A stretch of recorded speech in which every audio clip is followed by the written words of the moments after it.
What's up, guys? Today I want to talk to you about how I'm changing up my budget in 2021 from this boring ass old school Dave Ramsey budget envelope to that paper. Alright, joking, but today I want to talk to you about some budgeting stuff that I'm going to be doing in 2021 and some ways that you might be able to up your game, so to speak, and some things that you need to do with money. Now, first and foremost, two things you should be doing at least once a month: your monthly budget, checking your net worth. This one's fun, right? The budgeting thing is not so fun, but once you kind of figure it out, you don't really need to mess with it. I spend almost no time looking at my budget. I just pull out the cash, stick it in the envelopes, and stay away from my credit cards. But the net worth one's fun, right?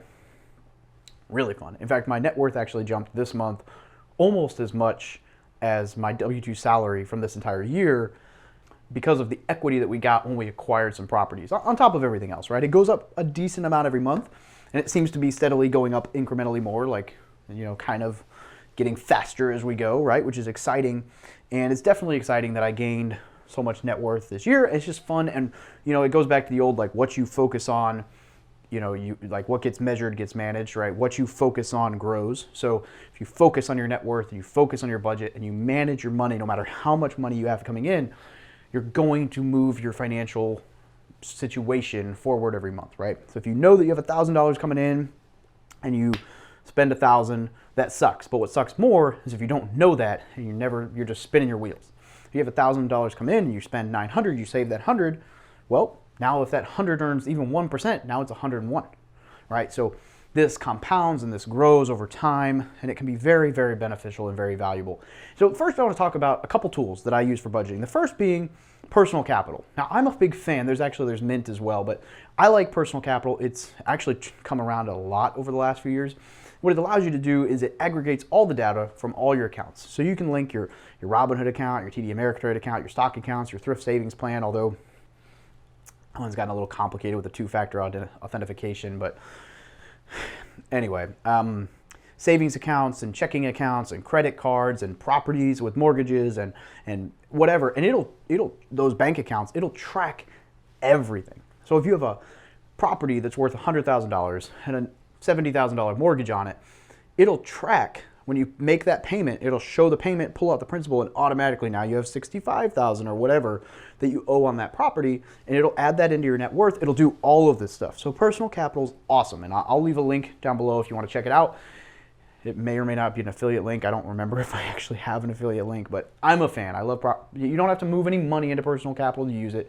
You can just, what you do is you just link all your accounts, and it's one spot, one dashboard that's super high end, super high speed, whatever, that allows you to track everything. So you can go in there, you can check your net worth, you can see where you spent your money, and it'll break it all out as to what groups you're spending your money in. You can see how much you pay down on mortgages, you can see what your checking account has and all your credit card debt. It's all right there on one modernized dashboard. Now, personally, I still check my net worth manually every month, on the first of every month or the first week of every month, generally the first Saturday, because I enjoy opening my accounts and doing all the math and seeing where the money's coming from, where the money's going to, and what's creating the most impact on my net worth. For example, this month, I know that I went up $40-something thousand in net worth, and that's because of a purchase that we made where I walked into that amount of equity. Last month, I didn't go up that much. I went up, I don't know, I'd have to look, 4,000, 5,000, whatever. And it was because of my TSP increasing, as well as a little bit more money saved, a little bit more debt paid down. And so it allows you to see what you're doing that's making those differences in your personal finances and your allocations and whatever. So definitely a fan of Personal Capital, definitely a fan of doing your net worth manually. And I have a video on doing your net worth where I show you kind of my chart and kind of walk through some of that. If you want to check that out. If you have questions specifically on net worth, let me know. Also, for the record, net worth is nothing more than the sum of all your assets minus all your liabilities, and then most of the time not including your personal residence, right? Your primary residence. So the bank won't count your primary residence, but it is what it is, right? If you're house hacking, maybe you can. I mean, it's whatever. Just know that. So if you own a $100,000 home and you owe $70,000 on it, then the net worth from that home would be 30, because that's your equity in that home. So in our case, me and my partner, 50-50 split, bought $200,000 worth of home, or bought a portfolio for $200,000. It appraised for $280,000, and then we put $30,000 down. So we put the 30,000 down, but that's still in your net worth because that's still equity. And then our net worth went up 80 because that's what it appraised for over whatever. Although we're trying to sell one of the properties, so yeah, neither here nor there. That's the basics of net worth, and I absolutely recommend that you get in the habit of checking your net worth at the beginning of every month so you see where you improved, where you did not improve, and you can keep tabs on it. Otherwise, you may lose track of things, you may spend a little bit. In fact, last month, I ended up using my credit cards and carrying them with me, decided not to do the envelope budget. I spent more money than I meant to. Now, it wasn't anything egregious, but over time, that chips away, right? If I spend $250 a month, every month, more than I mean to, that's $3,000 a year that I could have spent on anything or invested or whatever, right? That's my entire YouTube setup, almost, maybe, I don't remember. That's a lot of money to just whoosh every month that you could be investing. I mean, $3,000, that's 30 grand over a decade, not including all the compound interest. It's probably more like 40 grand over a decade. That compounds very quickly, right? That's dangerous. So make sure you know where your money's going. Now, I am not a huge fan of super crazy budgets because let's face it, I'm not that guy. I don't want to sit down with a spreadsheet, run through 6 million budgets. So what I've talked about before on this channel and what I recommend you do, I like the envelope thing. So if you were to look in here, these actually have money. In fact, some of them actually have, ooh, that one's a real hundo, woo, instead of the fake stack hundo that I got for a couple bucks off Amazon just to make some videos with every now and then. But it looks so much cooler, right? Like stacks. Look at my envelope budget. I'm so frugal and organized. Every month I just pull out this 10 grand and put it in these envelopes and then I make sure I don't spend it all. Seriously though, what I do, I have a little chart over there that tells me how much, and I put a certain amount of in every payday. So here, I'll walk you through it real quick just so you guys can see. I'm being that's such a well done video. I'm like all over the freaking place.